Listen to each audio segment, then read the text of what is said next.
Hey folks, good morning from the office. I am your host, BKP. We are North Georgia's only live online morning show. That's right, Monday morning, 71 degrees here in LJ, Georgia, 8:02 in the morning.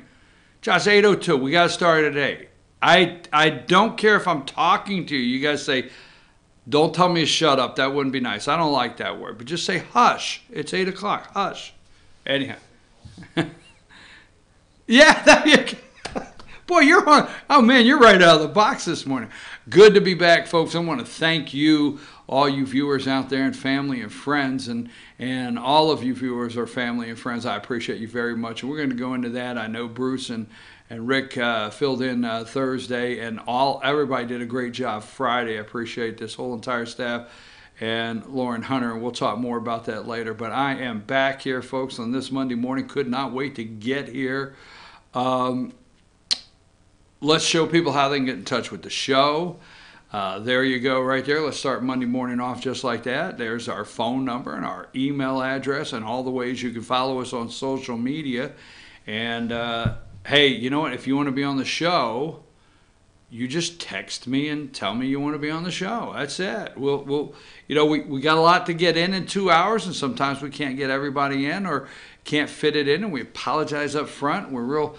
We really want to make sure that we do right by the audience at any time. But, hey, send me an email and we'll read it, whatever the case may be. There you go. We're going to get started this Monday morning. Now, Josh, I was out of town, and I got caught in the middle. I was very concerned this weekend.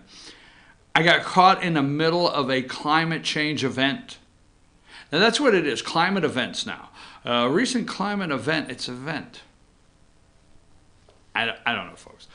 So I got caught in a climate change event. I never thought I would, and I did, right in the middle. Give me number 1. That's the dash of my car. I was in an area this past week where when that said 102, the heat index was like 112, 115. They were saying it was like, felt like 115 out. I mean, look at that right there, 102. A climate change event, your host, stuck right in it. I was in that. Boom, number 14, go there. You see that right there? Holy moly, it's hot. You see that? Hot and humid, severe storms right up there. Boom. So I wanted to start with that just to let you know I did survive the climate change event. I did. We got a lot going on this week. Okay, we got a lot going on this week. Josh is putting up, I'm going to tell you because you're family and friends, and I'm going to get really direct here this morning on a couple things. I didn't get in this morning. All right, wasn't out partying, so get that out of your mind. But I didn't get into my house this morning till about 1:40. So I got in bed about 2 a.m., running on about 3 hours sleep. And even though I'm running on about 3 hours sleep, I still think I can outwit my guest this morning. That's not nice, right? But we do have a guest coming up. Racist in America. Now, let me do this, Josh. I sent you over, and the reason I said that, I sent you over a bunch of pictures. I know which ones may. You're not up to 42, correct? All right, give me 42 for a minute. This is from last week because these 4 individuals, we're going to call them 4 individuals to start this morning, okay? Alexandria Ocasio-Cortez, Ilhan Omar, Rashida Tlaib, and Ayanna Pressley. I'm going to try to get them right. I want to be serious this morning. These 4 congresswomen hold the complete Democrat Party in the palm of their hand. They have them by the chinny chin chin. They have the Democrat Party by the short hairs. I'm just saying, don't get all bent out of shape so early. Now, the Democrats have run out, and it's sad. And I'm going to say this because I know I'm going to get questioned on this down the road. But they're running out of how to make you feel guilty about your vote. Now, the thing is they don't know what to do to stop Donald J. Trump. They don't know what to do to stop the lady of color, the mother of color, the female. We have to do that, folks, because we have gender. We have to identify. You know, she could be a transgender / this / that, whatever. You know, so they don't know what to do with the female woman of color that is racing down a highway to their job this morning, that is actually a part of the economic growth, that is making some pretty good money, although she is a woman of color and she's got 3 kids at home, and she says, you know what? I'm going to vote for Donald Trump. That messes up, not white woman. That messes them up. They can't take it. They don't know what to do next. There's a couple things with the racist. Couple things. First of all, the black, if they can get this done, the black vote that is increasing on a daily basis. There's 2 things here that they're doing side by side. The border. Well, the border is supposed to decrease Trump's support in the Hispanic communities. The deep state media, folks, do not want you to know how well Trump is doing in the Hispanic communities in this country. They don't want you to know that Bill Clinton and Joe Biden put Bill Clinton along with Joe Biden in the Senate and the rest of those Democrats put the crime bill in place and went around and rounded up young black males and incarcerated them at record numbers. The media a couple weeks ago, let's get clear and listen, okay? The media a couple weeks ago, raids on TV. Why there were, now wait a minute. Listen to me close. We have to sink this in, because we're going to have to answer for this racist approach. The media went around weeks ago and yelled it was that children were living in fear, that when they came home from school, their mom and dad would be gone. That law enforcement, which happens to be ICE, would show up with legal documents, deportation documents, that says the court says you have to leave. You've exhausted all of your, appeals, and this is a legal document that says you have to leave. The media, the left, have been in total chaos over that. Raids. And that people would come home from school, children, and mom and dad would be gone. Or mom would go to work and come home and dad is gone. Or dad go to work and come home and they caught mom and him and the children. Think about that. Down at the border, separating children. Remember the theme here. Why, taking these children away from their families. And they want you to feel that everything about that is wrong. Did you see the media pouring out the cries when Bill Clinton signed the crime bill and said little black children in America were going to school and they were in fear that they would come home and their black male father would be, well, that's the only way you do it, so don't make fun of me. Let's move along.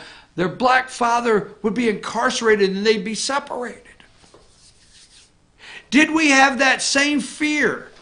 Okay? When we incarcerated black young men in America, stay with me, after the crime bill, was there a outpouring of crying? Was there an outpouring of, what are we doing here? Was there an outpouring of young black children are in the inner city fatherless?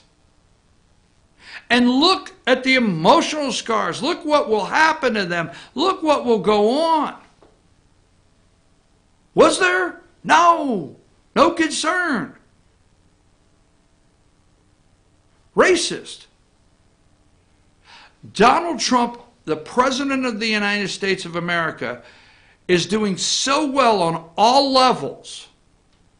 Now, we're not talking about the deep state media, and we're not talking about the rhinos, the Republicans in name only, that don't have any backbone, and we're not talking about Chuck and Nancy, and we're not talking about these 4 congresswomen that hold the short hairs of the Democrat Party right here and are squeezing. We're not talking about that. We're talking about Black America that's starting to say, what the hell do we have to lose?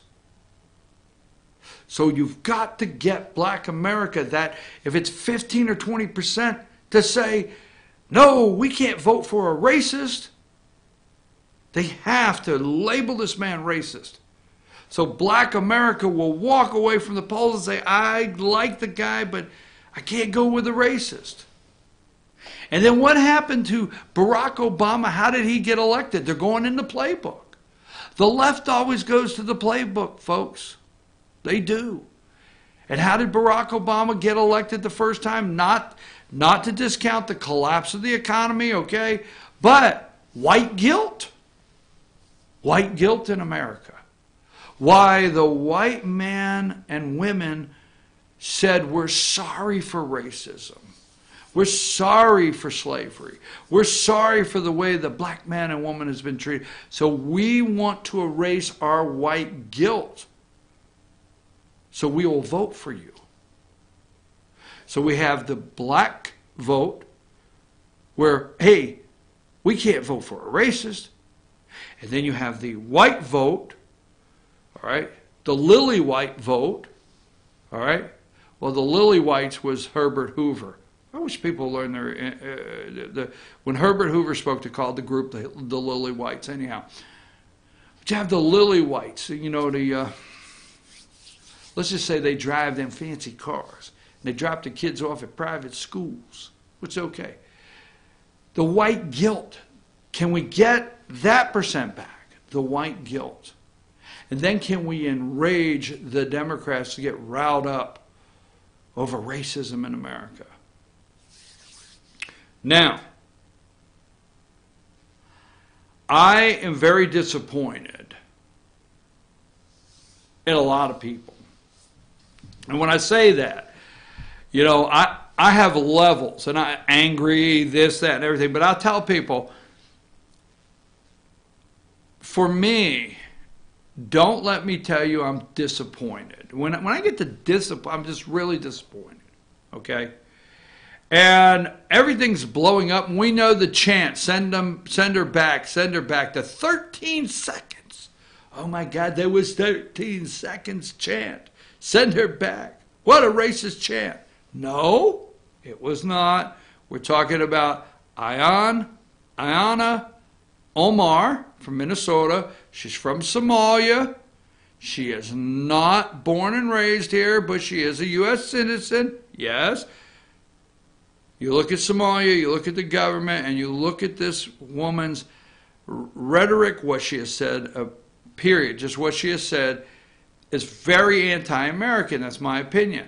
So people broke out in North Carolina, down in Greenville. Well, you know, the air's not real thick down there in Greenville. It's a little thin, so anyhow, right? But they broke out into the send her back. Now, I have told you, if you've watched this show for 3 years, they will make me the problem. I am the problem this morning. I come to you as the problem in America. Now, I'm not going to get to the age, but let's just put it out here. I'm white. Yep, that's still me. I'm white. In my 50s, we'll say it. We'll just leave it there. Some damn place between 50 and 60, damn it. But these damn kids can't keep up with me. Don't you think they can keep up? But anyhow, so I'm white. I'm in my 50s. Let's see, what else? I will. What I see now, I'm just going to put it this way so you think maybe I'm open-minded about it. What I see now in the Democrat ranks, I will be voting for Donald J. Trump for President of the United States. I support the President of the United States, and I think in the grand scheme of things, he's doing a very good job. Did you see the bullseye go around me? Did you see the target? So I'm going to tell you this. I'm going to set this up because when we come back, we're going to have a guest. All right? So I have been saying for the longest time, I am, according to the deep state media, I'm the problem, okay? So there's a fella, he lives up in Blue Ridge, Georgia, and he's always posting, and I know this person, okay? And he's always posting, he posted all during the Russian investigation, collusion, witch hunt. Not to speak of Mueller, it's Mueller's day, all day Wednesday. Black out your calendar. So we'll talk about that. But this individual posts all the time, and I don't bite. You know, I see the guy's posts, I read them on social media, and I say, no. I'm not putting anything on there. I'm not doing that. But this guy wrote, now understand what I'm saying, this guy wrote the perfect post. Now, don't misunderstand that when I say that. This guy wrote what I call the perfect post. And it is, Josh, give me number, let me find it here. And on July 18th at 11:07, number 30, okay? Kobe Bach, is that, would you say Bach or Bach? How would you exactly, I want to be, all right. So Kobe Bach wrote this on Facebook on July 18th at 11:07 a.m. This is what he said. I will make it simple. Now, when I say the perfect post, he framed it. He framed it as well as anybody out there wants to send a target at your host. Well, I'll make it simple. If you continue to support his actions, being President Donald Trump, and defend his words, all right, so I support his actions, I defend his words on a daily basis, you are condoning racism. Okay. And you are not a decent American. So I'm reading and I'm thinking, okay, I support his actions, I defend his words. I feel like he said, if I do that, I'm a racist. You're not a decent American. I think he said you're not a decent American. I'm thinking he's speaking directly to me. Not that he wrote it for me, but it's that post that said directly to me. And as you can see underneath, he linked Trump goads crowd into urging deportation of congresswomen, okay? And then he says, nor a decent human being. Racist? Not a decent American, nor a decent human being. And I'm thinking to myself, wow, you went all the way to the marks. You know, conservatives are not inherently bad people, but if you allow a monster to thrive, then you are guilty. You are as guilty as that monster. So I said, I sat on that for a minute, and I have never responded to this guy's post. Never. Okay? And I said to myself, you know, I just never want to get involved. Don't want to go there, okay? But this one particularly, now, I'm going to tell you, July 18th, today's July 22nd. I typed one response. One response. Let's go to number 27. So I did. I wrote a response and I said, okay, you see there's BKP. And here's all I asked. No foul language, no attack on Colby, nothing. I just said, did you call me a racist? Did you call me a racist? Not a decent American? Nor a decent human being? Was it because I support, did you do that? I never respond to your post. I told him, I said, I never respond to your post, but today you personally attacked me. I felt what he wrote was a personal attack. I was very clear, I support President Donald J. Trump. So now tell me what you think of me. That's my post back. Period. I didn't say anything. Josh, I'm just going to put you on the spot. Do you see me responding in an ugly tone? No. But you read his post, right? Yep. And all I asked him to do is to tell me what he thinks of me, right? Yep. That's it. I translated his post. Hey, are you talking to me? Did you call me a racist? Did you call me not a decent American or human being? I just want to throw it out there. I love tests. I love tests. So, this thing blew up all weekend long. It blew up. But that's my only post. I never touched it after that. I never wrote another thing. I never responded. That's a white lie. I do have that because somebody wrote something and I took a picture and said, see how angry they got. But that I will show you that. So I don't want to mislead, but I left that alone. People attacked me. Where is he at? Why won't wait till you see one of the tweets that says maybe Brian K. Pritchard won't come out from under his blank long enough to respond. But this is all I wrote. So here's what I'm going to do this morning. Okay? So I invited Colby Bach.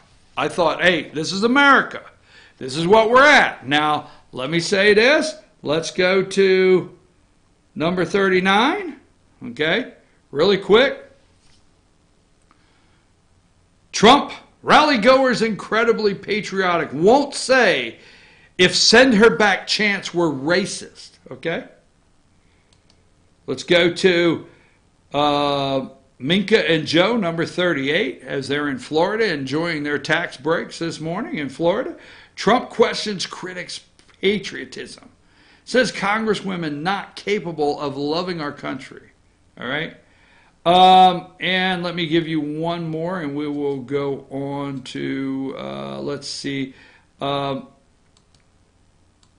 Here's the tweet that Trump put out this morning, and it was on Fox News Sunday.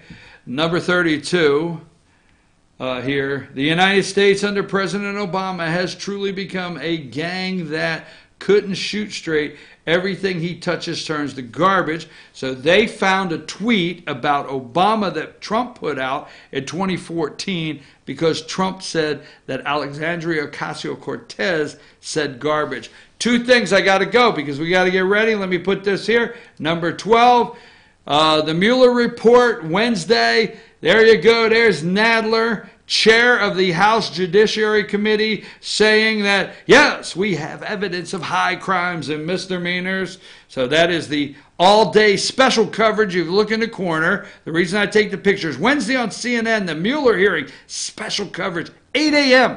Oh, they're going to pregame it, postgame it, halftime report brought to you by, boom. Then go to 13, number 13, Dems pinning hopes on Mueller. Adam Schiff, House Intelligence Committee. So he's going to go over to the House Intelligence Committee, and Adam Schiff says the American people did not have time to read the Mueller report. It's too mundane. But Robert Mueller, he will bring it to life. Like you're reading books on tape. Robert Mueller is going to bring it to life. And that's what we need for the American people. I'm your host, BKP. When we come back, Colby's going to join us. Supposed to be calling in at 8:30, and we're going to just ask him, hey, Colby, I'm going to tell him where I stand and say, go, am I a racist? And let him go. Let's hear what he has to say. I'm your host, BKP. Good to be home. Good to be back. God bless America. Love my president. Support my president. So how do you like me now? Take a break.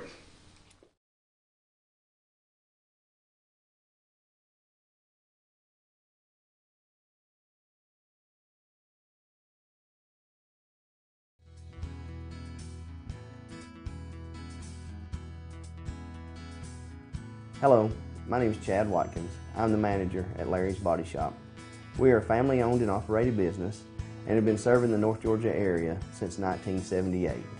We are located at 1216 Progress Road in Ellijay, Georgia. Our shop specializes in collision repair, and we work with all major insurance companies. Larry's Body Shop is ICAR Gold, the highest role of training recognized by the collision repair industry. It is estimated that only 10% of collision shops meet these standards. Our shop consists of state-of-the-art equipment such as laser measurement system, down-drive spray booth, spot and MIG welding equipment. All of our paints are mixed on site so that we can guarantee your paint to match every time. I know that having an accident can be a stressful event. We take pride in making sure our customers are satisfied with the repair of their vehicles. Our waiting area is clean and comfortable with free Wi-Fi and refreshing beverages. So if you're in an accident, stop by and see us at Larry's Body Shop. Ace is your healthful place for paint and home goods, tools, outdoor living, and lawn equipment. But did you know Ace Hardware of Blue Ridge is a little bit more? We have hunting rifles and accessories for your next hunting trip. We have Amish furniture imported directly from Ohio. And we have Ace Custom Woodworks for all your custom wood project needs, from cabinets to artwork. Ace Hardware of Blue Ridge, we have your new house in stock.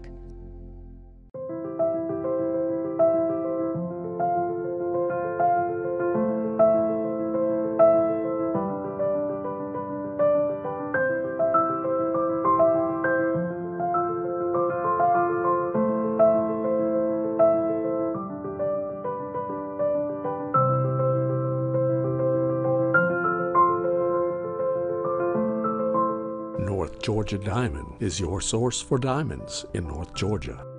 Better days ahead. The summer savings are too hot to touch at Dave's Chevrolet in Jasper. And every Chevy truck has a red hot price, like new Colorado Crew Cabs, over $6,500 off, or new Silverado Crew Cabs, over $11,000 off. You won't find a hotter deal on a new Chevy truck anywhere else in Georgia. The summer savings event going on right now at Dave's Chevrolet in Jasper. Better days ahead, Dave's Chevrolet. Find new roads.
Hey, folks, we're back. I'm your host, BKP. Good morning from the office. North Georgia's only live online morning show. 73 degrees here in LJ, Georgia, 832.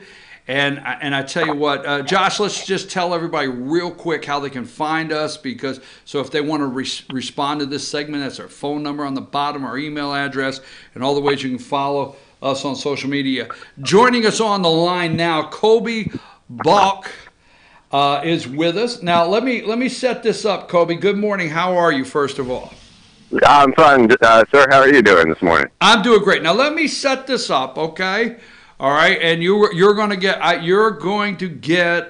an opportunity to tell me exactly what you think. We're America. It's America, still America to me today, and freedom of speech. So, let's go with this. All right, let's put up that first post.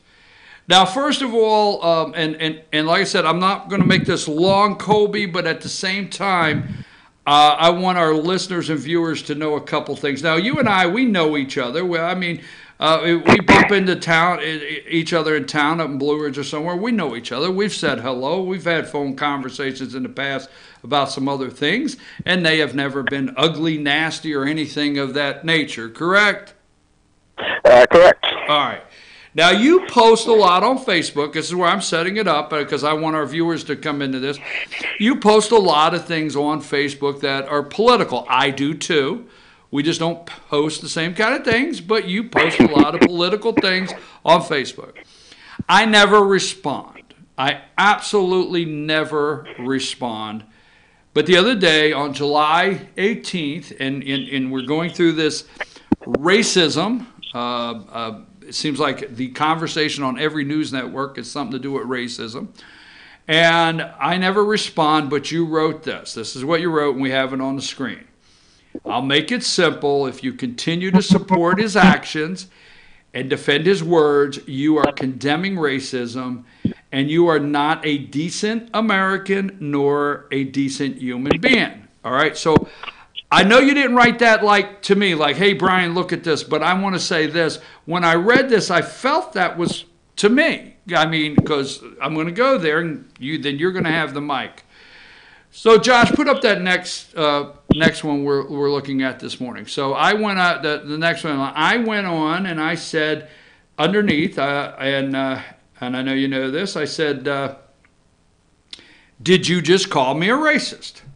Not a decent American, nor a decent human being. I have never responded to your post, but today you personally attacked me. That's the way I felt. And I told you, I support the President Donald J. Trump. Now tell me what you think. I'm almost there, and you're going to have the microphone. You responded to me, Brian, if you are supporting a racist, so you have determined in my mind the president is a racist. You didn't call him by name, but if you're any racist, I'll say it like that, not to put words in your mouth. So, Brian, if you are supporting a racist, then you are being just as racist as the person. So, Colby, let me ask you a question. I support Donald J. Trump, my president. So I'm going to put it here. I am a supporter of Donald J. Trump. Nothing changed from last week when he put out the tweet discussing 4 congresswomen, where he did not identify them. They jumped up So I support the President of the United States. Nothing has changed this Monday morning at 8:35. I still support Donald J. Trump as my president. And I've looked at the total Democrat field. And right now, what I see in the Democrat field, I will tell you I'm going to be voting for Donald J. Trump again. And I do support. Tell me, Colby, and you have the mic now. 1, am I a racist? 2, how do you feel? How do you determine Donald Trump's a racist? And answer the question. Am I a racist now? You know me, so go. So I'll answer the second question first, and that will lead into the first question. Donald Trump has a long history of racist behavior, expression, et cetera. And this is going back into the 1980s, in fact, as he was managing his father's real estate portfolio, and regularly, and this is well documented. I would think it would be great if you wanted look it up and share this information with your viewers so that they have a view from all sides of the issue. He has a long history of well-documented. These are court cases that have been filed against Trump and his organizations. These are individuals who have specifically referred to Donald Trump, who have worked closely with him and referred to his racist policies, his racist expressions of himself. And, you know, lawsuits have been filed, charges have been filed, settlements have been come to, etc. This isn't something that has just started, but it is something that it shows the character of the person before he became, a public figure, before he became an elected official.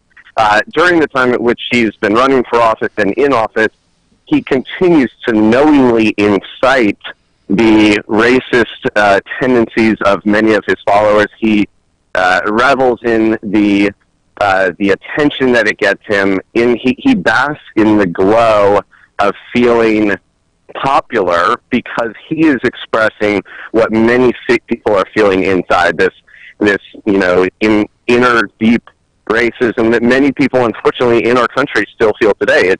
There's this insider versus outsider and us versus them mentality that unfortunately perpetuates in America, and he stokes that because it gains him popularity, it gains him attention, and it gains him the approval that he probably never had from his father, from his family. He's out there searching. I feel sorry for the guy in many ways. He's out there searching for the love that he never got when he was a child, and as a father myself, the most important thing that I can do to my children is to make them feel loved, to never make them feel like they're not worthy, to never make them feel like they're not sufficient, to make them feel loved so that they don't go out in the world and try to project hate towards other people and stoke the hate that other people feel. And when Donald Trump gets in front of an audience of several thousand people and he sits there for 15 seconds and listens to them chanting, send her back, which has been documented in court cases, is in, U.S. criminal law, that is officially a racist sentiment. It is expressing something that goes against the very nature of America itself. America was founded on people coming to a place from other countries where they were fleeing persecution, where they were fleeing danger, where they were fleeing intolerance and the inability to speak their minds and to be considered equal among others. People came to our country throughout history to escape that, and America has always been a safe haven for that.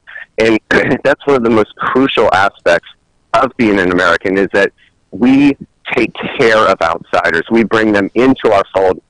We are the melting pot, and we cherish that, and we value that.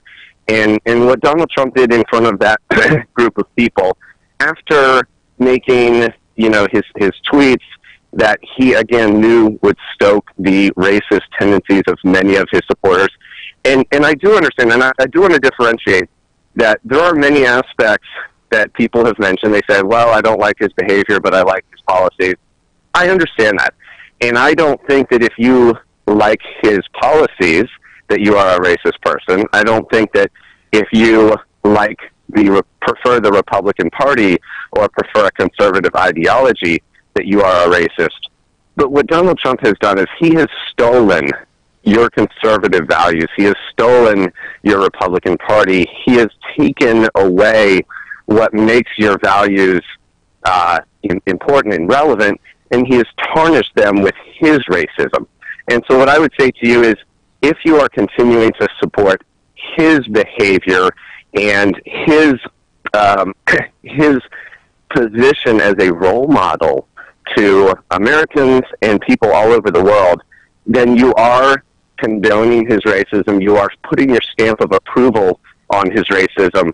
And to me, by virtue of extension, that does create an aspect of racism within yourself. And I'm sorry, I don't mean to say that as an offensive thing. I mean to say that as I think it's important that we all look at ourselves and say, you know what, maybe there's something, about what I'm doing that could be done better, in a way not to cast you out or to throw you down or to throw you under a bus, but to say, you know what, we can as Americans do better. And what I would challenge to yourself and to conservative voters out there and Republican voters out there, who I respect greatly, is find a candidate who really represents your values, who respects your values, and who lets those values stand for themselves and speak for themselves, rather than resorting to tribalism and polarization to try to enact your policies or to try to act on your values. I would say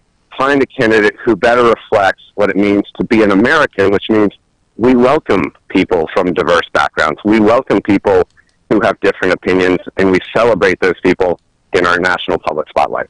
All right. So that being said, I'm going to go with this one. Let me just say this one. I do not feel this morning that President Donald J. Trump is a racist. I'm going to go with, I'm from the Northeast.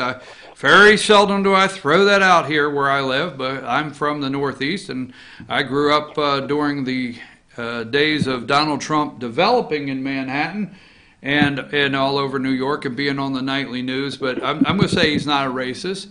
But let's go with let's go with your assessment that he's a racist, because your assessment is Donald J. Trump's a racist, period. Can we go with that?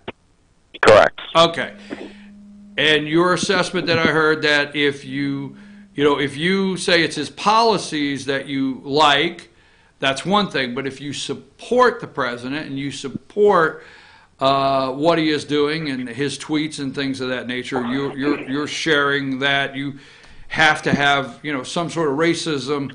I feel at the end there, concerning the way I support the president, you feel I'm a racist. But let me say this. Let's double back a minute, okay? Because you articulated a very well put reasoning. Let's put it like, your reasoning is very articulate, nice, but your posts, Colby, are not that nice on Facebook. You're not exactly that nice in your putting out, hey, America, if you're supporting this or that. So let me just say that, because your posts speak for themselves, but I don't want to go there. You said Trump, and you started with his racism, and I want to ask you directly. You started with his racism all the way back when he was in construction with his dad, probably, I think, out in the Queens, and I do know the lawsuits and the discrimination lawsuits about blacks in the apartments. Not going there, but I know where you're at on that. So let me ask you a question. So Bill Clinton, okay. Do you feel, and I'm not setting you up, do you feel Bill Clinton was a good president? Did you like Bill Clinton as a president? Would you say today that, hey, you thought Bill Clinton did a good job as president? And I'm not setting you up. I just want to know, how do you feel about Bill Clinton, president of the United States of America? I think that Bill Clinton, man, that is a really tough one, because he certainly has aspects about him that, like any human being, is flawed. His treatment towards women, his attitudes towards women are certainly not what we should all, hold ourselves up to. As a president, he did several things that I think were beneficial. He lowered the deficit. As a matter of fact, I believe, correct me if I'm wrong, he is the last president under whom we actually had a budget surplus, which is another aspect, which I would ask you to consider about Trump's presidency, is, he ran on this promise of eliminating the deficit, and I think, in fact, eliminating the debt. But instead, in a booming economy, he has ballooned that deficit. Let me say this though. I'll be glad to do it at another time, because I love a good debate. I don't like a good attack. I don't attack people. I don't want to attack. I love a good debate. We'll do, if you want to do that another time, because don't take this wrong. I mean, we've got three branches of government, and we've got the House of Representatives has the money and so forth. So we don't want to go down that right now, because I'm not going to uphold Trump with the deficit. But at the same time, that's a broad paintbrush in this country. So don't take that wrong. But I want to double back, because the reason I asked you about Bill Clinton is you did go and what would you say? let's say this, okay? And I know ugly words, but, they're getting said every day, these ugly words. So you're saying Bill Clinton did this, and you brought out some positives, and I'm going to agree, right? Mm-hmm. But these are my words, not Colby's, but you were able to overlook he was a scumbag. I'm sorry, okay? We didn't have the big social media. You were able to overlook what he did to this young lady that was in his Oval Office. You're able to overlook that. Okay, you're able to overlook Jeffrey Epstein, which has Pedophile Island, which we have proof that Bill Clinton's been on the plane 26 times down here to this island, and he even shook Secret Service. Now, we're not going to go there, but what I'm saying is you're able to identify and call me out as a racist, Donald Trump as a racist, and you gave your reasoning. But Bill Clinton, you didn't like his treatment of women, and you moved on. Now, let me say something here. So, let's go back to racism. Bill Clinton signed the crime bill. And this is just my assessment, and I think I'm pretty good at it. You can go look it up, and we can debate it again. But Bill Clinton signed the crime bill. You know what the crime bill did? It basically, Colby went through the inner cities of the United States and rounded up young black men. Simple as that. And put them into jails that were run by private companies. Now, yeah, and I think that's atrocious. But and exactly. I would absolutely. Well, wait a minute. I want to get Colby. I want to get to one other part because we're dealing with Trump and racism, and you laid out your reasoning. So the crime bill basically rounded up young black men.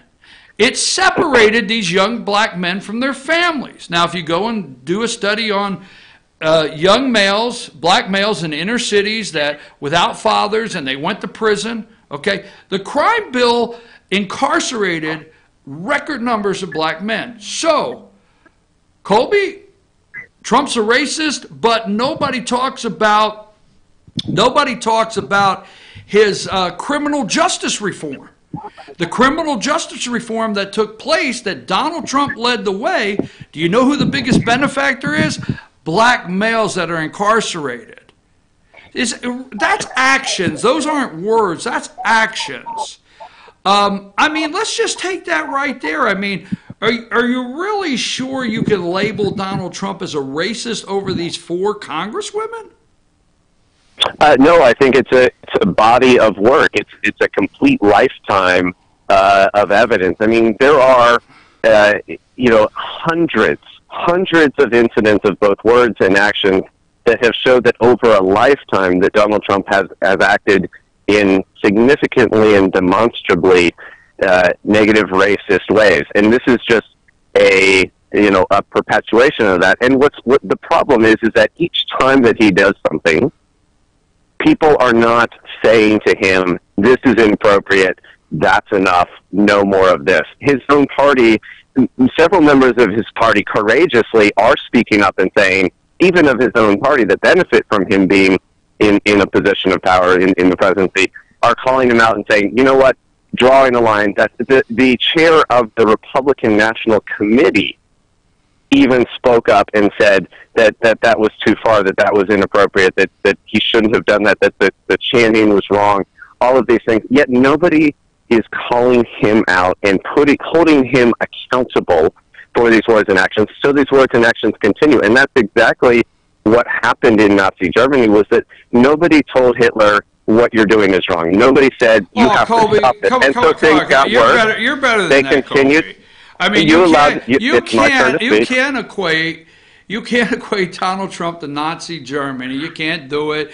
It's not. You absolutely can. No, you absolutely cannot. can. No, and the same thing happened where nationalism was stoked, racism was stoked, and it got worse and worse. And people kept saying, "Oh, well, it's not that bad," or I don't like what he's saying, but I like his policies, or you know what, those people are really bad, and we they're hurting us, so it's okay to say bad things about them, and that it's a slippery slope that leads to the events that happened in Nazi Germany, and it was the tolerance of people that said, "You know what, yeah, he's making statements that are racist, but it's not against us, so so we're okay with that. And it's just words, so it's not really hurting anybody. But that is the slippery slope that then leads to actions, and that permissiveness of intolerance, that permissiveness of racism creates a society and a culture that allows great tragedies and atrocities to happen. All right, let me say this. I want to move the direction because I want to go here because I think here's my belief. We won't have time. You asked me yesterday when I said, would you come on? You said, how long would it be? And I don't want to tell people where you're at or nothing. I wouldn't do that to you. But you are sharing some, you're getting some quality time in your family. So we don't want to take away that. What I want to do, though, is I don't want to leave this because I feel, these are my words, I feel if we had time, I would detail it, but I feel we were doing much better racially. Things were moving along racially. The divide was closing. We were healing in America. And then Barack Hussein Obama was elected president of the United States, and I believe I call him the divider in chief. I say that jokingly on the show here, but I think he did everything he could to divide us into a racist country. And I don't have time. We'll come back because you got to remember, I'm not from Georgia. I'm from New Jersey. And hell, Cody, I said that out loud. Everybody now knows. Okay, I grew up in New Jersey. I grew up in a very diverse neighborhood as a kid. So I don't tolerate if somebody directly says I'm a racist because they don't know me. They don't know the Jewish kids I grew up with. So I don't, I got a lot of friends in Brooklyn. We'll leave it there. But what I'm saying is I feel we've been divided intentionally by a media that runs a narrative. So with that being said, I don't think we anger, okay? I don't think it's right. And the left, we'll call it the left, and I'm not going to say the right doesn't at all, but the anger. Now, my post to you back, when you posted, when I wrote what I did, I didn't use any foul language. I didn't say anything ugly. I didn't call you any bad names. I just said, hey, I'm going to extract this out of your post, right, Colby? And I'm going to say, hey, are you saying this to me? Would you agree? That was the extent of it? Correct. Okay. Why didn't you defend me when your friend, let's put number 28, and folks out there, I'm sorry, but we're leaving the words up because you just need to see it. Why didn't you go under and defend me instead of going under and putting a new post and highlighting the possibility of me being racist? Why didn't you go under there when Gala, whatever her name said, Brian K. Pritchard, I will bite. You're either an effing idiot who is willfully ignoring what Trump is doing, or you're an asshole racist who agrees with him. Why didn't you hit a reply under that and say, whoa, wait a minute, because see, this is the first one on that post. Why didn't you come and say, hey, that's not who we are? Because would you agree, you and I are having a pretty good discussion this morning, right? We're not yelling at each other. Why didn't you go under there and tell that individual, hey, let's back away from that. Let's not, if we're going to have a debate, a healthy debate on how we feel in this country, let's not go there. Because you saw that post, right? And I agree, and I apologize for not doing so, and I would like for us all to come together and have more, rational, reasonable conversations, and that's why I agreed to call in to your show in the hopes that we could have we are, but my question is, why didn't you go under there and say, look, he has his opinion, I have my opinion, we know each other, and I don't want this to go down the ugly trail that it is. You had that chance. And I will do that. Well, wait a minute. Well, wait just a minute. Wait just a minute, because I know you followed this, because I think you and I both know that this took off to like 70, 80 comments, and I never got back in the conversation. So let's go to number 26. I just want to bring this up. I'm just saying these are things that I feel good that you read because you have post under them. So number 26, do we have that up there? Yeah. Why didn't you go under Ellen Caldwell? All right. Brian K. Pritchard, you are a racist. Why are we determining that in America to each other that we don't know? I never met this person. You are a racist, an enabler, and not true American. History will remember you. I will resist you. Shame on you.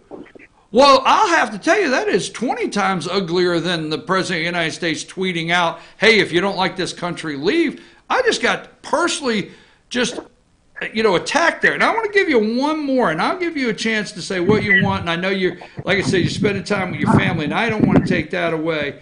But let me go to this one here, Josh.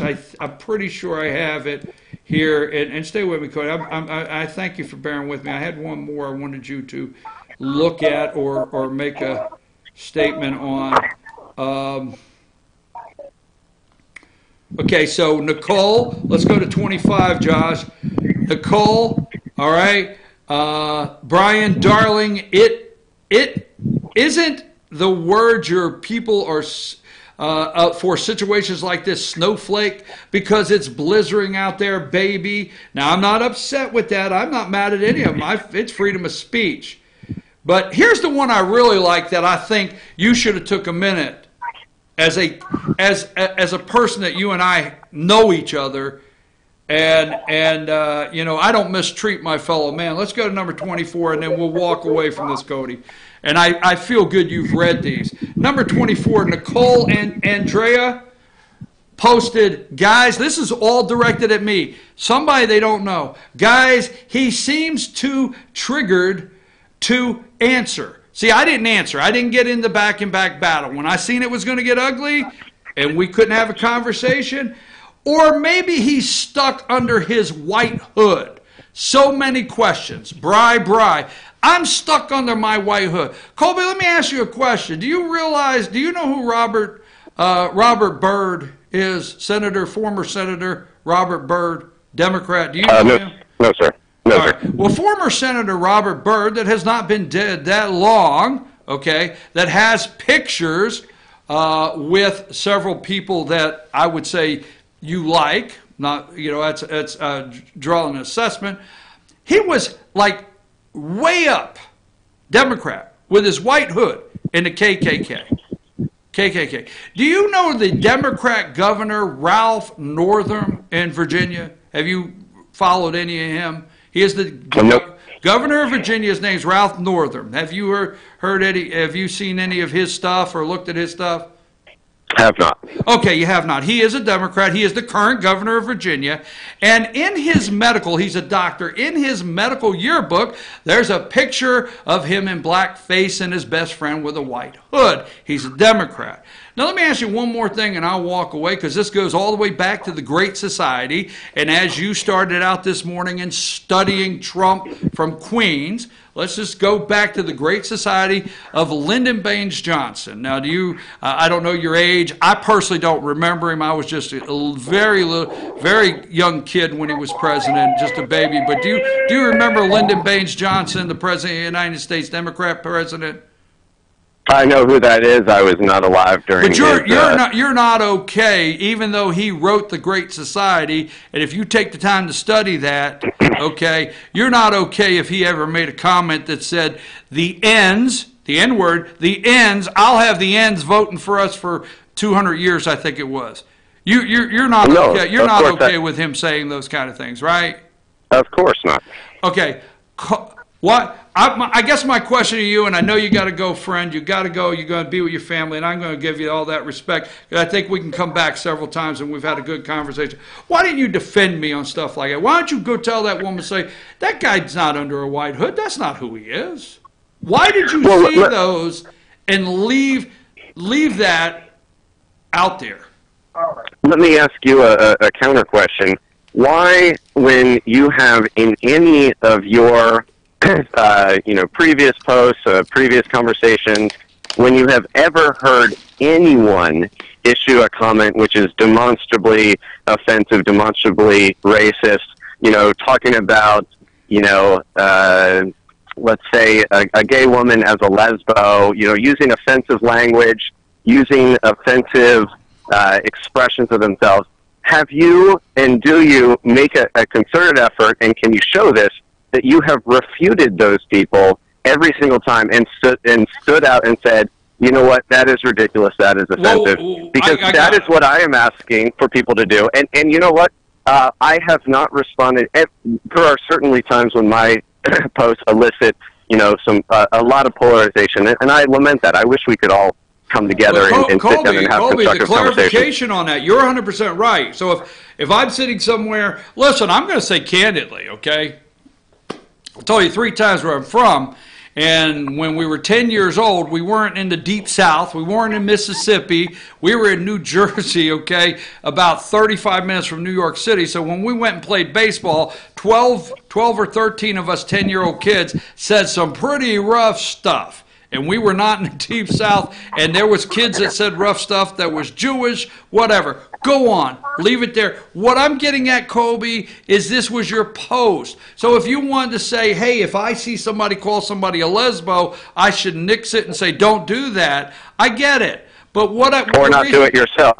I not do it myself. But what I've done, what I'm asking you is, this is your post. We go on, you and I know how social media is. We make a decision we're going to write. I write stuff all the time. And I tell people it's my opinion, Colby, and I don't have a problem with yours. And I never answer yours. It's your opinion. But on this particular post, it belongs to you. You started the vein. So everybody that came under that post was in response to you. And then I got personally attacked all the way through it. So what I'm saying is, it's your post. You know, I would think down through there you'd say, hey, he asked a very debatable question. Let's try to keep it in line or whatever. So, you know, I'm not saying, I'm not angry. I just really wonder why, like, you would see somebody tell me I was under my white hood. I will tell you this, okay? It's not my post. So I didn't feel responsible to go on your post and start calling everybody out. Now, I had a post. And I let it fly because I wanted to see what everybody said, how sensitive this was. And on both sides, there's some ugly stuff. But I thought this right here. I said, you know, I'm waiting to hear Colby say, you know what, I know this guy. I mean, you and I obviously disagree. So let's just go there. But it's not an ugly. It's not, I mean, and that's what I want America. I don't want us to be ugly to each other. And when this thing turned ugly, instead of you supporting me, you didn't say bad words. But you said, Brian, if you're supporting, you didn't defend me. I got a quick question. You got to go. I keep saying that, Colby. That's the way I am. So, would you identify yourself as a socialist, a Democrat, socialist Democrat? How would you identify your political views? Can you do that? I would say that the mistake is that people try to identify political views and put them under labels that can be misappropriated by others. What I would say is, that I believe in the golden rule, that you should do unto others as you would like them to do unto you, and you should treat other people as if that is the way that you yourself want to be treated. And that is something that I have not seen the establishment do. I have not seen President Trump do. I have not seen recently the Republican Party do. You see I have that not on the seen Democrat so many side? politicians.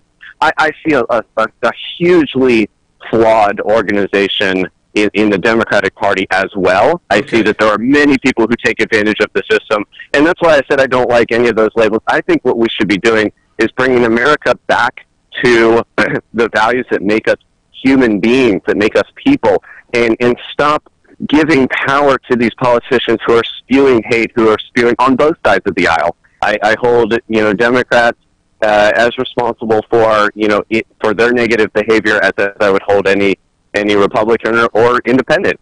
I think it's important we get back to being good humans who take care of other people, and that's what's gotten lost in all of this nonsense about, you know, racism and immigration and all the other issues that are at the forefront of society, is that everybody is forgetting about taking care of other people. Forget about yourself for a moment and take care of other people. That's what I believe in. And that's what Jesus would have said to all of us. That's why he came down to say, you guys have got it all wrong. You're persecuting other people. You're not taking care of your neighbors. You're not taking care of those less fortunate. You know what Jesus would have said, Colby? Jesus would also say, quit going on Facebook and identifying people and putting them into a category that you don't know. Now, let me say this. Do you have a Democrat candidate that you're seeing so far that you want to support? I hear the kids, they want to go play. It's time to play. So do you have a Democrat candidate that you see that you're supporting so far in the race? I'm not sure. What I'm most interested in seeing is the conversations about what's best for America and what's best for American citizens, and that's healthy. And as opposed to last year, in the Republican primaries where it became a name-calling contest. I'm happy to see a primary in which the issues are first and foremost. The issues are front, in primary, and more important than the than the identities or the name-calling. It's supposed to be about issues, and I love to see that there's a debate about the issues. And I don't know who's got the best ideas or who's got the best policies, but I can tell you that I'm glad that the debate is focused on the issues. And I wanted to say one last quick comment is that you yourself said something that did come across as very hypocritical, that you on your post allow a discussion to happen, allow people to express what they want on both sides and go back and forth, and there's some negative on both sides. And I didn't see any effort and haven't seen any effort in any of your history of vitriolic posts that calls people out for their inflammatory, negative, and very counterfactual comments that they make on your post. So you're insinuating that somebody else should control and police and monitor every single negative post that other people make that were not made by myself, that I don't necessarily agree with, that you had every opportunity to engage with, that it's not necessarily my responsibility. I'm not the god of Facebook. But you yourself are very reluctant. In fact, I haven't seen any evidence in which you have called out your people who agree with your positions, people who make very inflammatory and negative and racist comments on posts that you have initiated that are under your Facebook or social media control, that you don't respond to. You don't call them out for their negativity. And then to point out to one specific example where I did not immediately respond to negative comments that I don't necessarily agree with, made by other people who are angry because our world is being torn apart. And while I do not agree with the way they express their anger, I do understand their anger. I do understand why they're upset, because our world is being torn apart by a lot of negativity, and that negativity is coming from the top, and it should not come from the top. Our president should talk decently, should be inclusive, should welcome people of different viewpoints with respect and decency, and our president is not doing that. And I think that it is the responsibility of all Americans to demand better from our president, to demand better from our public officials on both sides of the aisle, whether they be Republican, Democrat, Independent, or something that we don't even have a name for. Let me close with this. This is closing statement. To be clear on the social media, you made a post on your personal page. You do what you want to do. You made a post. I answered the post. I did not do anything until I asked you a question on the post. I did not do anything until I got attacked with foul language, calling me names, okay? So on my post, so the viewers know out there, I questioned you not calling them out on your personal post that you wrote. Immediately they attacked me. So what I did is I took your post as a test to see what was out there, and I put up, hey, look at what just happened and how I got attacked, and I put the attack, and I put your post, and I put my comment, and I said, basically, I'm not quoting it, but I basically said, go. And I left. If you go down through there, I did not delete anybody from a liberal side. You're on that post. You debated those people. You did not get deleted. So I did not put that post up to correct anybody. That post was put up there and said go, and I don't disagree that there were some things said that somebody could say, hey, don't do that, but that wasn't the intent of that post. Your post had an intention. It called out some people. Let me say this and enjoy your vacation. Colby, I'm not a racist. Now, don't answer me. I'm not a racist.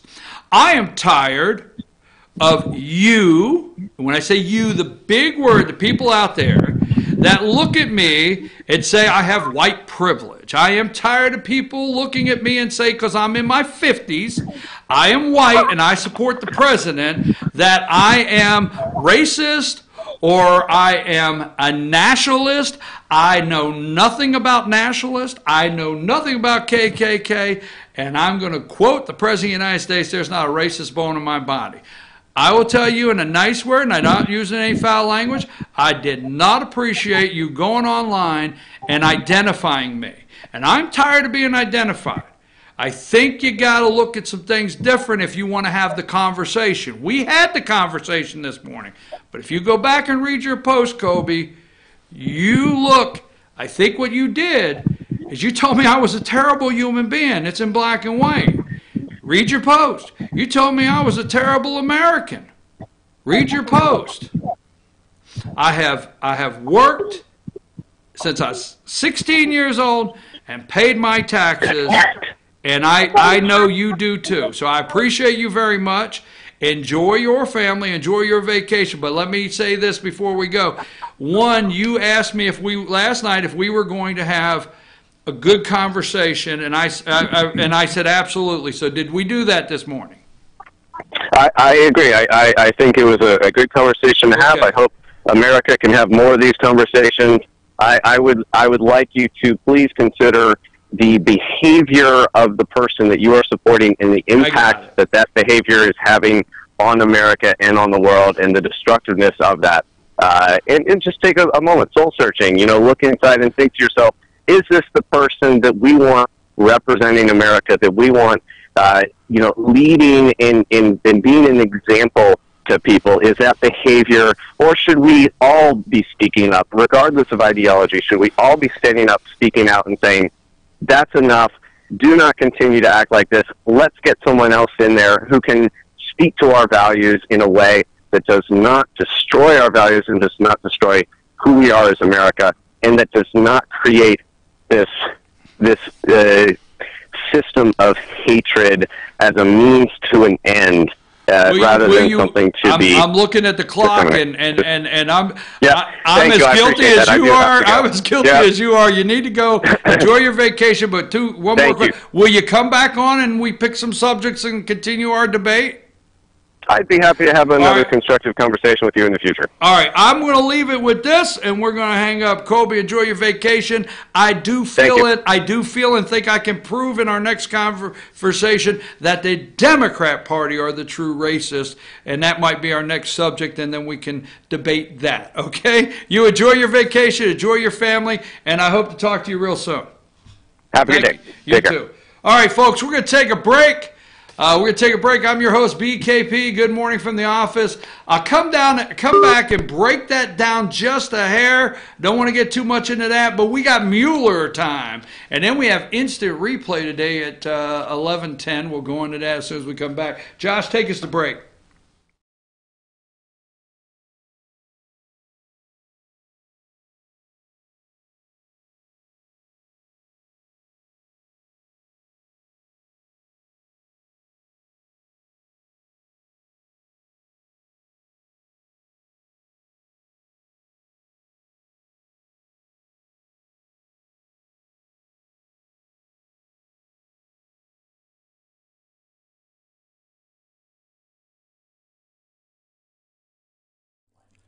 In 1981, Reed Nicholson began selling tires out of an old barn in Mineral Bluff. Little did he know that he had just laid the groundwork for the most trusted names in automotive services in the Blue Ridge area. In 1997, Nicholson Tire Center became what it is today, holding the same values of faith, family, and great customer service. 2 locations to serve you, and the Blue Ridge location is currently expanding to offer fast service and the largest U-Haul provider in Georgia. Nicholson Tire Center, Blue Ridge, and Mineral Bluff.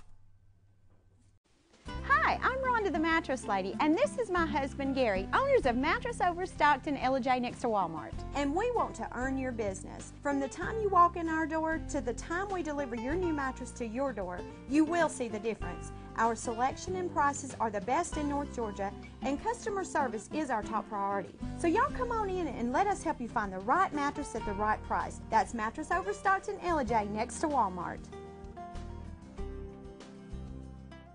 Circuit World, with multiple locations to serve you in Murphy and Franklin, North Carolina, Blairsville, Blue Ridge, and Ella-J, Georgia. Locally owned and operated since 1985. Appliances, electronics, and furniture. Name brand products like LG, Samsung, Dell, Whirlpool, Ashley, Catnapper, and more. No credit check, only 10% down on furniture, and only $10 down on any new lease purchase. Mention FYN10 for your special deal today at Circuit World.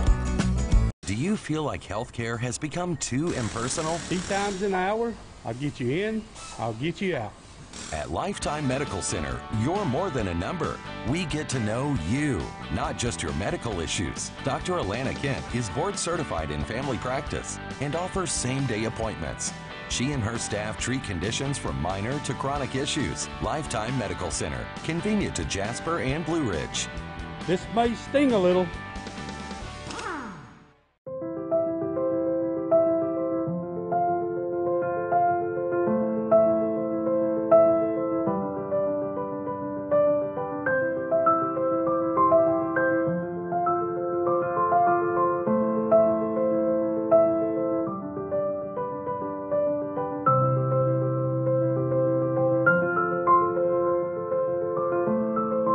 North Georgia Diamond is your source for diamonds in North Georgia.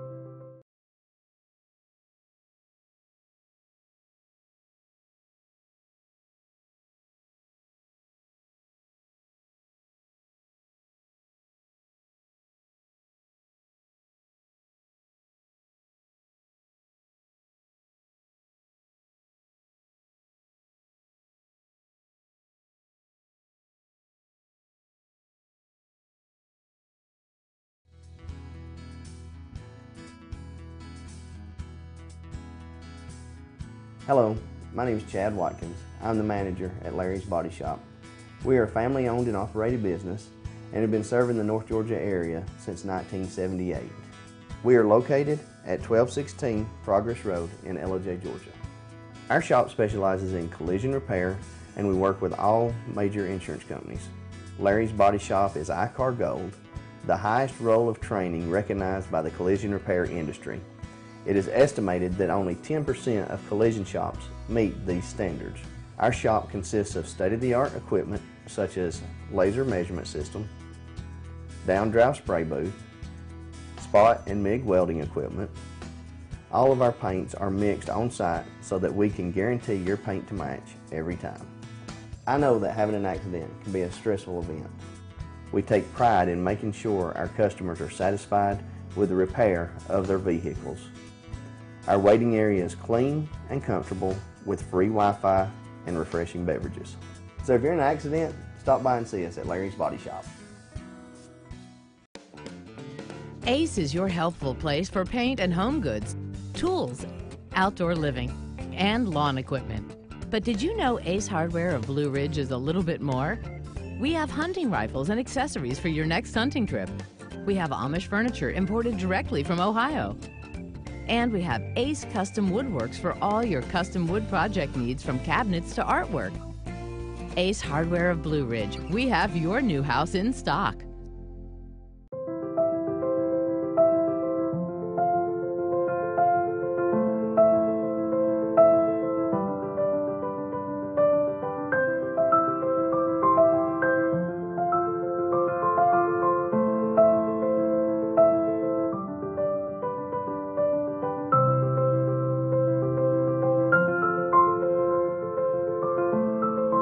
North Georgia Diamond is your source for diamonds in North Georgia.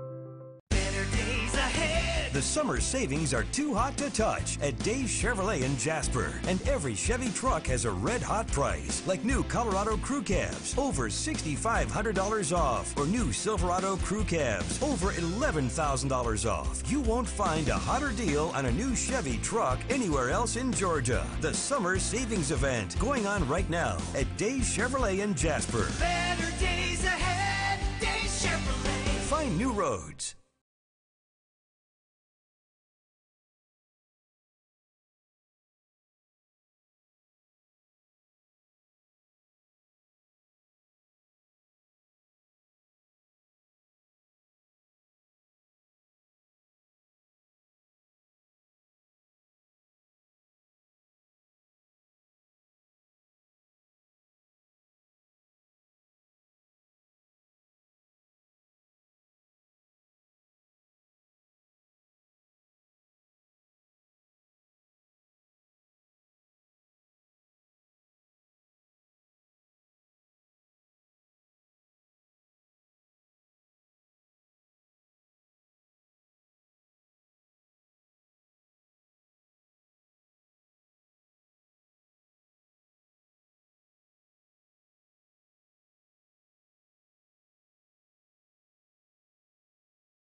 All right, folks, we're back. I'm your host, BKP. Good morning from the office, North Georgia's only live online morning show.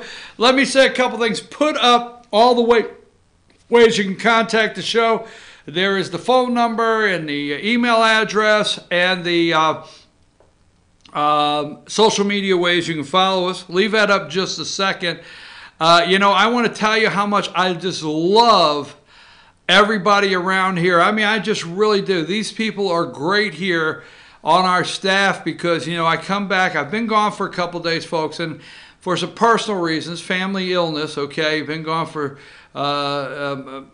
family illness, and I'll go into more detail on that because we are family and share a little more on that later. But I've been out of pocket for a couple days, and realistically, I have not been able to sit down where I was at in the situation. I wasn't able to sit down and look at news and stuff. And I have people around the office saying, did you see this? Did you see this? Did you see this? And I love it. I love it. They're all sharing, hey, did you see this while you were gone? So I love this staff. I love everything. I want to thank Rick and Bruce for jumping in last Thursday and handling the show. They do a great job, don't they? I want to thank Lauren Hunter for going up last week. And, Lauren handles sports. So when I have to be away and she jumps in like that and she's, working on my show there and did a great job. I want to thank her so much because her focus on sports, she's really busy. So, Josh, put it up at 10:10. You're going to have this. We have instant replay at 10:10. All right. That is live at 10:10 on Team FYN Sports Facebook page. So I got to get out of here and get out of the studio at 9:50 on Mondays so they can get in here and get set up. Now, we don't run it on FYNTV.com on Mondays. It's on our Facebook Live, Team FYN Sports, Lauren Hunter and Dave Garner. A great show. And we have done so many coaches interviews, and we've gone to practices, and we've gone to camps that they are packed with North Georgia sports. So you don't want to miss that. So I want to thank her for jumping off the sports train and jumping up there Friday and helping out. So thank you to everybody for last week. Now, moving right along, I don't have a lot of time, but I want to talk about one of the text messages I got. Tell him that people have read not only this tweet, but past tweets, and they are vile. What does he think of Jesse Jackson giving him praise and awards in 1998 for his help with the black community? So Kobe made an attempt to try to paint Trump as a racist, and my interesting thing on that, Josh, is the attempt he made. He went all the way back, and I was letting him go all the way back and do what he wanted, but he's exactly right. They left out how, Oprah loved him at this time. I mean, Don King loved him. Al Sharpton loved the guy. Jesse Jackson gave him an award for his work with the black community, and they can't paint him as a racist. I explained when the show opened what is happening. I will close with that today. But Josh, let's go ahead and go through pictures here because we haven't had a chance. I don't know if I'm going to get, and one day if Josh gets angry, I'm in big trouble, folks, because I don't know if I'm going to get through all the tweets. Let's go with number 12. Okay, here's Nadler, the bullfrog. Now, what I want to highlight, now Wednesday, I think it's Wednesday, okay? These are TV shows, folks. These are not news. This is not a news angle. These are TV shows. Now, the Democrats are bringing in Robert Mueller Wednesday, okay? And the Republicans are going to get to ask questions.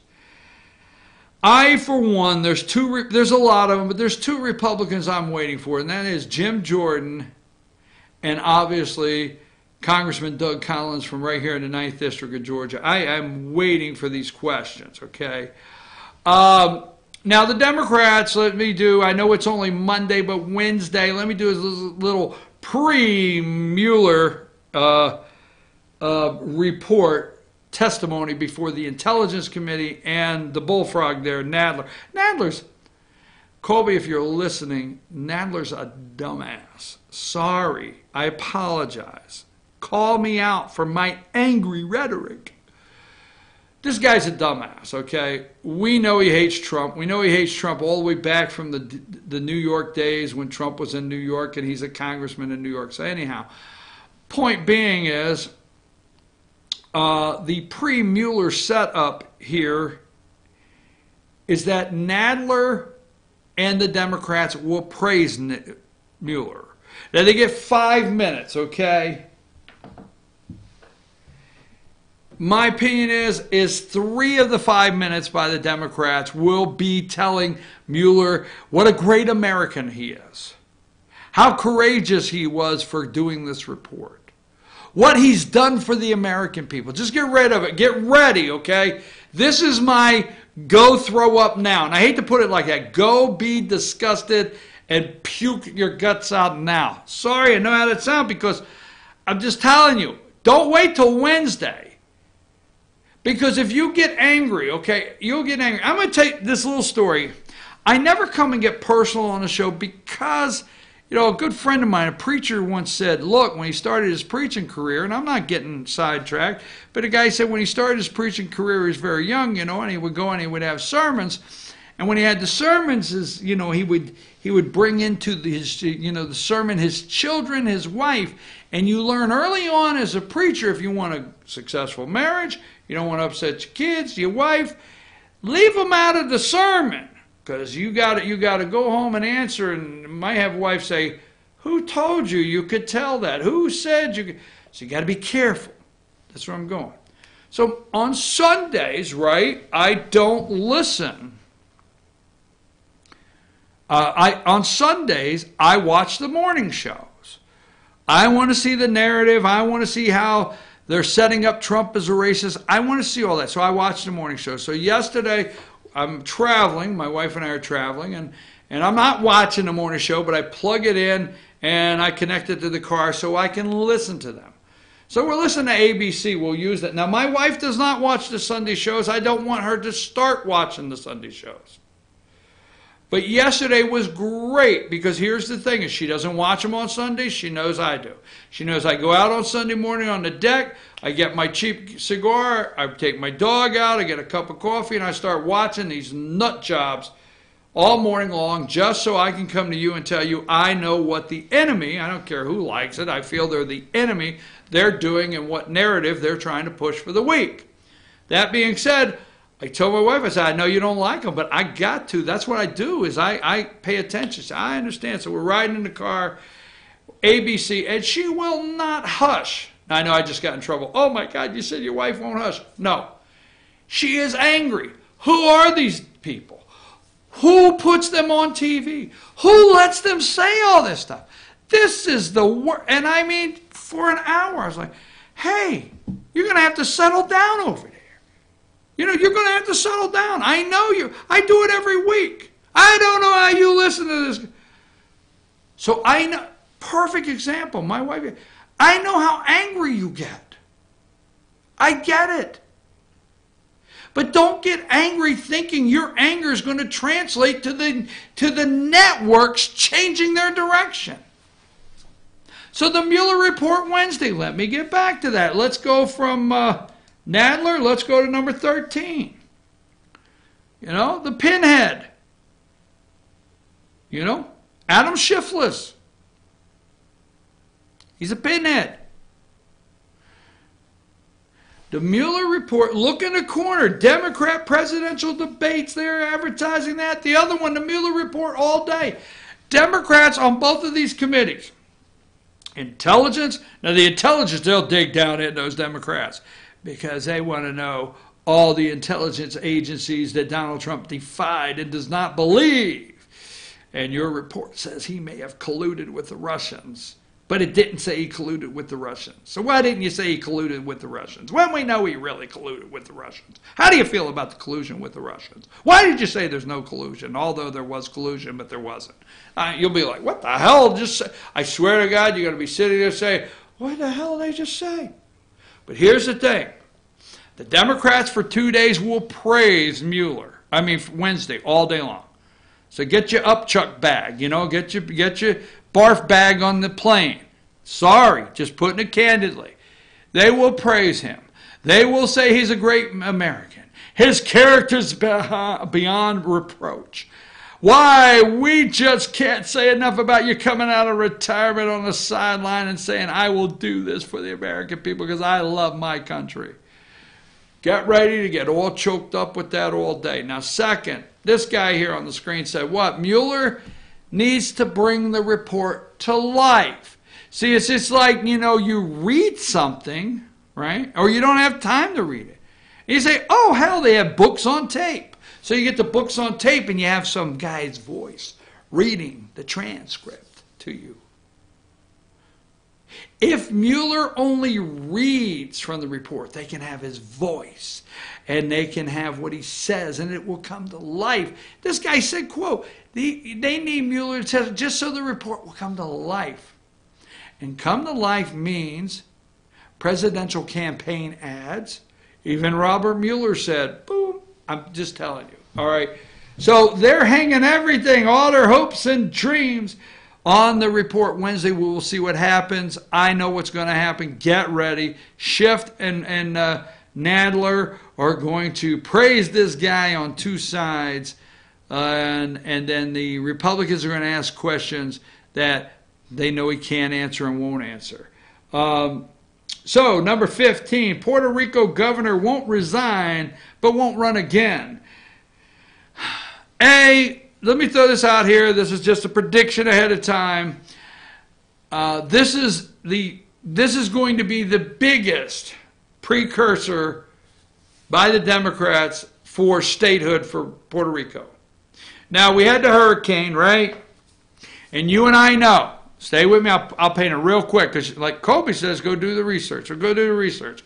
You and I know, long before there was any hurricane, that Puerto Rico could not repay their bonds. Paul Ryan was trying to restructure their debt so the territory, they are a territory now, would not collapse.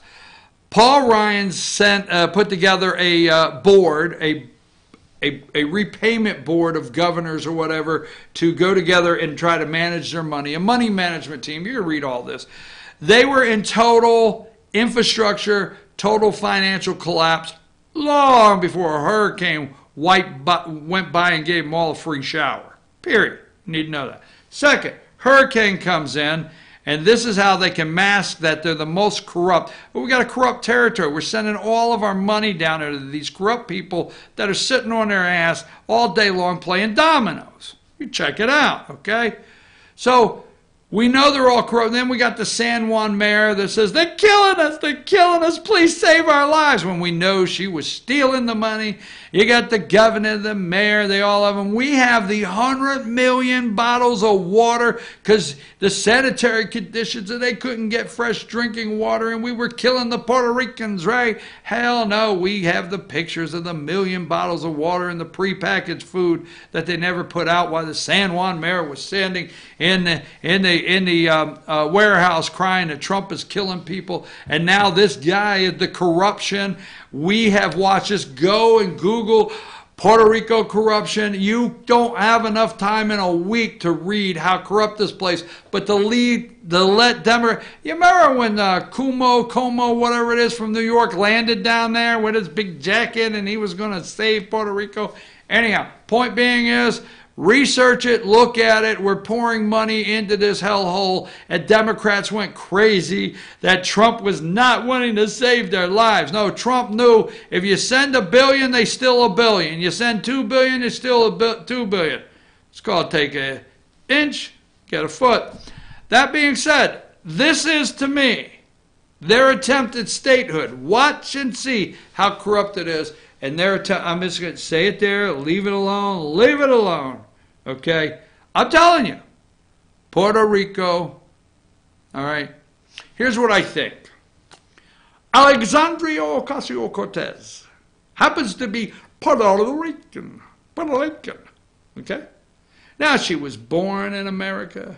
She's a New York Puerto Rican right from Queens. bartender that works, man. That girl's lived on those streets since she was born. But let's send her back to Puerto Rico. She is Puerto Rican.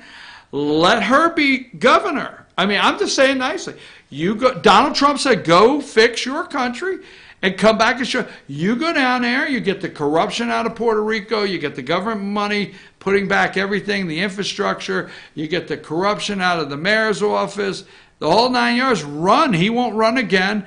You could be the governor of Puerto Rico, and there you go. And then you could come back to Queens and America and say, look at me, Alexandria Ocasio-Cortez, Puerto Rican from Queens. I went to Puerto Rico. I got it all straightened out. All them Puerto Ricans are in check, and I'm home. That's exactly what the Trump tweet said. Go back and fix it. I probably should leave that alone. Anyhow, let's go to number 17. Dems pinning hopes on Mueller. Nadler. Sustainable evidence. The president. High crimes and misdemeanors. High crimes and misdemeanors. Oh my God. And I'm living in it today, Josh. We're living in this. How can we go on? I'll tell you how. So number 18. Trump rally goers. Incredible patriots. Trump said they're incredible patriots. Oh my God. Oh, them damn white people. Won't say if send her back chants were racist. You know what? I'm going to tell you, send her back is not racist. All the president said, if you don't like it here, leave. The door's open. Obviously, we got open borders. Leave. If you don't like it, leave. Leave. Right? You said this since you were a little kid. You're trying to figure out how is this racist? Because, hey, you don't like it, leave. You know, jokingly, I saw it going around the internet. You know, my wife says to me, hey, I realized this weekend my mom and dad are racist. What do you mean? Why would you call them racist? They're nice people. When I was growing up, they told me every time I complained, hey, if you don't like it here, leave. Man. I mean, your parents, when you were kids, you could play, hey, you don't like it? You don't like the meal your mom put on the table, boy? Hey, boy, I don't care. Don't say a word. You don't like the meal your mom put on the table? You don't like it? Get out! Get out! Get out! You could leave. You understand? Because as long as this is our house, you'll like the damn meal and you won't say another damn word. Oh, my God, my dad's racist. What the hell's wrong with this country? So, there you go. All right, number 20, let's just throw this in to have the fun of the day. I'm not going to probably get to you, but here's Trump, MSNBC. Oh, my God, 5 a.m. this morning, right out of the box, Eastern Time. First tweet of the day. I don't believe the 4 congressmen are capable of loving this country. I don't believe they're capable. I agree. I support what he just said. They should apologize to America and Israel for the horrible, hateful things they have said. I once again agree. I agree 100%. They are destroying the Democrat Party, but are weak and insecure people who can never destroy our great nation. So they're destroying a party. They've got the Democrats all by the short hair, squeezing the lemons, making lemonade. I'm just telling you. Why are you looking at me like that? I'm not doing it. I'm not the one that just yells, you know, Rashida Tlaib or whatever that night says to her boy, my son said, Mommy, racists don't win. That's right, son, because we going to Washington, we're going to impeach the MFer. Oh, hell, right to your little boy. The video's out there. So anyhow, I don't think they're capable. Now, this kills me, it cracks me up. We'll go with it. Number 21, Trump ramps up national rhetoric. National rhetoric, right? There you go. Nationalist, not national. Nationalist. See, the word in front of it is supposed to be white. White nationalist. Trump rallies up nationalist rhetoric. Number 22, countdown to Mueller's public testimony. Oh, can't you wait Wednesday? Are you calling in sick? Boss, I'm sick. I don't feel good. Mueller's going to be on in 20 minutes. I probably just lay on the couch, puke my guts out, and watch Mueller. Is that what you're going to do? Call in sick? Oh, bada bing, bada boom, right? I'm in a mood. Hey, you know, I should do the show on 3 hours sleep more often because I think the show is going. I really do. I mean, I've enjoyed the show. I should care if you enjoy. I should care if you like the material. I should really care.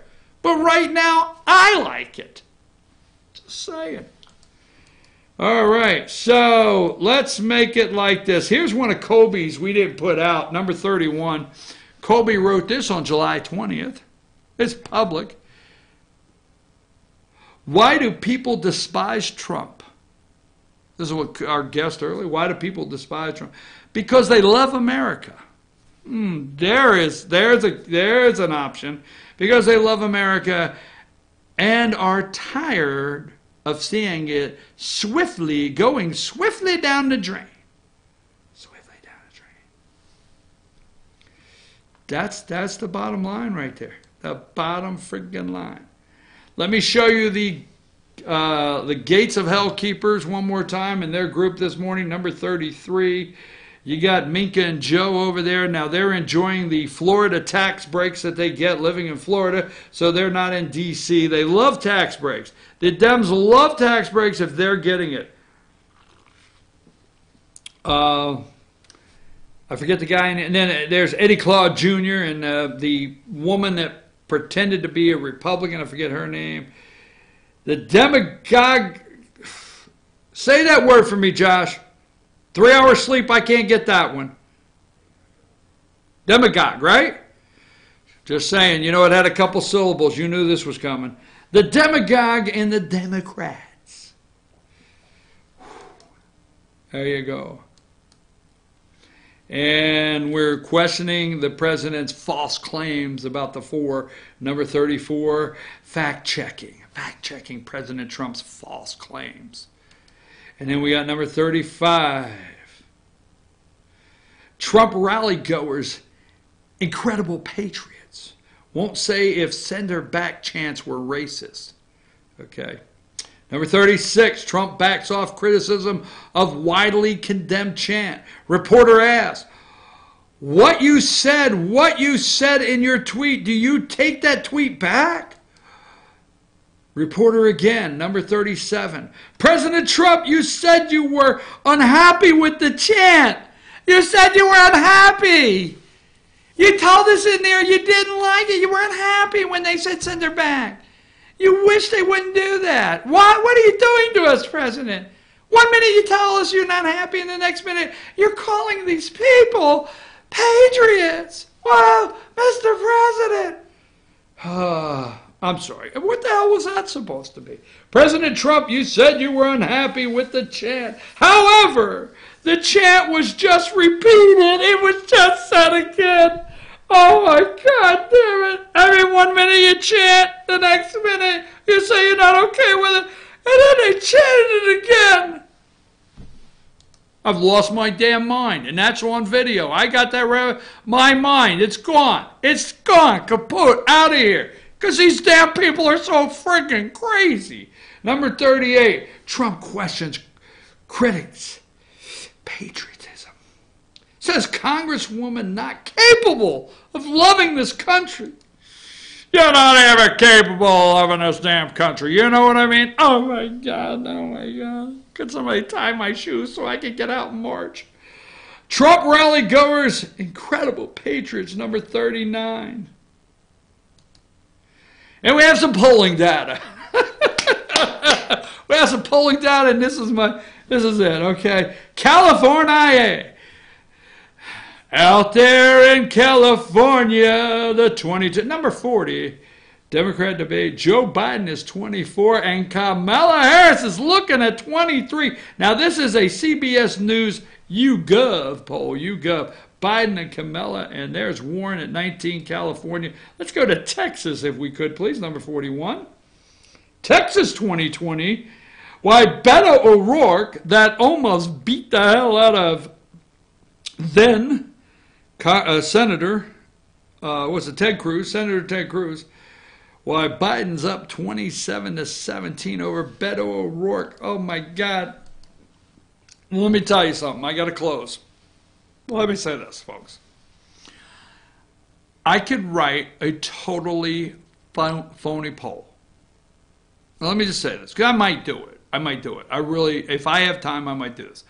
So I can make up the blah, blah, blah, Citizens Action Group of America, from sea to shining sea, Research Institute of blah, blah, blah. I can get a fancy name. And I can put data, and then I can write my sample. And I can go through and make up my sample, okay? I can go make up my sample. I promise you I could. I can do this tomorrow. I can make up my sample, and I could say that I sampled 3,000 registered voters, and I did 20% Democrat, da-da-this, da-da-this. And then I could go through, and I could put charts and graphs on blacks, whites, everything like that. And then I could go through and put a final poll. And I could do a research paper of about 15 sheets. I know that'd take time. Make it look really accurate and be a total phony lie. And send it to all the news networks, and they will run it. You want to see if my poll shows up? Damn, I got to figure out how to find time to do that. I could do that, and they'll run it. Like this is YouGov. Could you see MSNBC, a new polling out by a research company who we're not really familiar, don't know a damn thing about, never heard of. Somebody just dropped it off in an envelope, but it looks real. Has Joe Biden beaten Trump by 18 points? Let me put how big Joe Biden's beaten Trump, see if that poll don't roll. By poll don't roll, baby. Let's go to number 42. The women of America. There she is, Miss America. How beautiful. These 4 lovely women of color. We just love them. America's being run by these lefty, socialist, Nazi, communist, Islamophobia, Jew-hating, whatever. They're beautiful, are they not? Take a gander at these lovely broads right there on the screen. And they're the 4 runners-up for Miss America. These are our 4 runners-up for Miss America, and they're all battling out to see who could be the biggest bum of the states.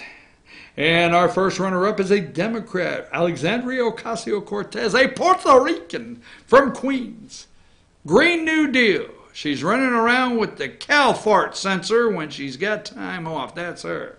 And then we have Minnesota Representative Ilhan Omar, which when she comes home at night, as an American citizen from Somalia, not born here, and when she comes home at night, her husband/brother says, "How was your day?"